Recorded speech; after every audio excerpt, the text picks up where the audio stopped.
Shalom, everyone, and welcome this week to Parashat Vayera. At the very beginning of the parasha, we know the famous narrative where Avraham Avinu is sitting in his tent and he sees three travelers come by.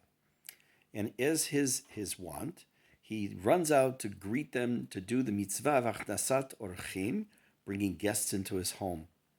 And the pasuk says as follows: Vayomar, and he said, he's speaking now to the travelers, Adonai imna matzati chen be'einecha, al na ta'avor me'alavdecha. My master, please, if I have found favor in your eyes, please don't pass by. In other words, he's beseeching him to stay with him. And Rashi explains, why does he say it in the singular? One reason that Rashi provides is that he was speaking to what seemed to be the more senior member of that group. And therefore the word Aleph Daled Nun Yud represented a word of chol. It wasn't kadosh, it wasn't a holy word, meaning God's name, but rather my master.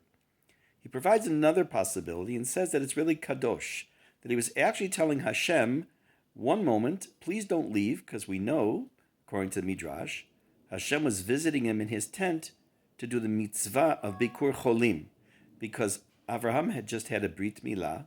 He was ill from the Brit Milah, as it were, and Hashem was, kiviyachol, as it were, visiting him.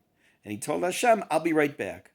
And Rashi notes also that the pasuk is out of order because first he runs out, and then it says he asked Hashem to wait for him. But that's the way the psukim work sometimes in the Torah. That's what Rashi tells us. But I'd like to suggest another possibility.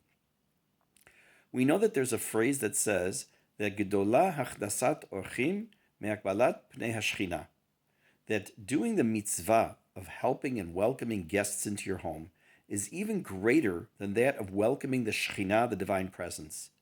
Avraham Avinu was in the presence of Hashem, as it were, in his tent.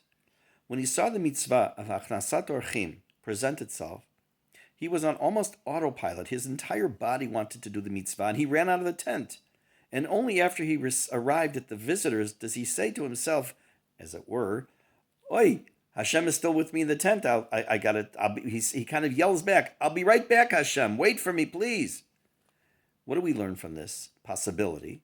I'm not saying it is factual, but the possibility exists that Avraham was kol kulo, completely unadulterated, pure actions of wanting to do for others, that even when he was with Hashem himself, as it were, nevertheless, he still ran out and only afterwards said to himself and to Hashem, I'll be right back. May we be zocheh, we be zochim, to be able to do mitzvot with such passion and with such desire to serve Hashem. Shabbat Shalom.